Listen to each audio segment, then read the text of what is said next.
Pakistan plane crash. A plane crash that killed 97 people in Pakistan last month was a result of human error by the pilot and air traffic control. According to an initial report into the disaster, they failed to follow protocol, Aviation Minister Ghulam Sarwar Khan said. Announcing the findings in Parliament, he also said the pilots were distracted while talking about coronavirus. The passenger plane came down on houses in Karachi on the 22nd of May. Only 2 passengers survived. What are the initial findings? The passenger plane was en route from Lahore when it crashed into a residential area in Karachi, after trying to land at the city's Jinnah International Airport. Mr. Khan said there was nothing wrong with the aircraft, an Airbus A320, run by Pakistan International Airlines, PIA. He said the pilot initially failed to deploy the landing gear correctly, which led to the aircraft scraping the runway before taking off again. Then, as it was about to make a second landing, air traffic controllers failed to inform the pilot that the engines had been left badly damaged. The minister reported, when the control tower asked him to increase the plane. What is Pakistan's safety record like? Pakistan has a checkered aviation safety record, including a number of airliner crashes. In 2010, an aircraft operated by private airline Airblue crashed near Islamabad, killing all 152 people on board, the deadliest air disaster in Pakistani history. In 2012, a Boeing 737-200 operated by Pakistan's Boja Air crashed in bad weather on its approach to land in Rawalpindi, killing all 121 passengers and 6 crew. And in 2016, a PIA plane burst into flames while traveling from northern Pakistan to Islamabad, killing 47 people. The pilot said, "I'll manage." There was overconfidence, he said.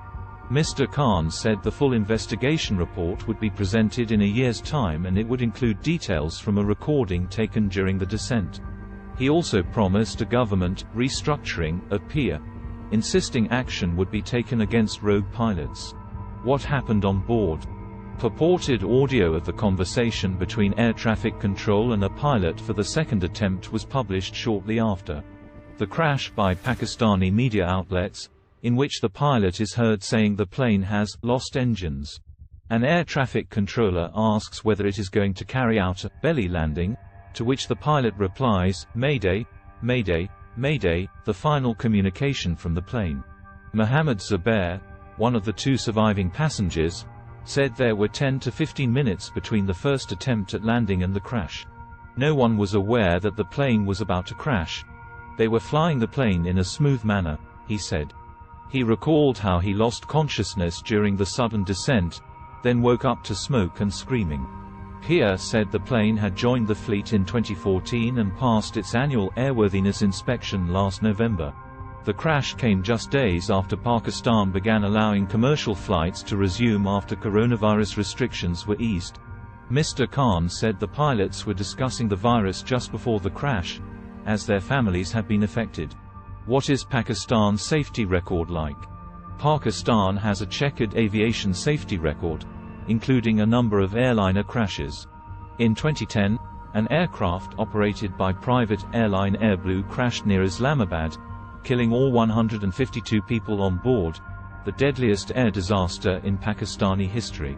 In 2012, a Boeing 737-200 operated by Pakistan's Boja Air crashed in bad weather on its approach to land in Rawalpindi, killing all 121 passengers and 6 crew. And in 2016, a PIA plane burst into flames while traveling from northern Pakistan to Islamabad, killing 47 people. Thanks for watching.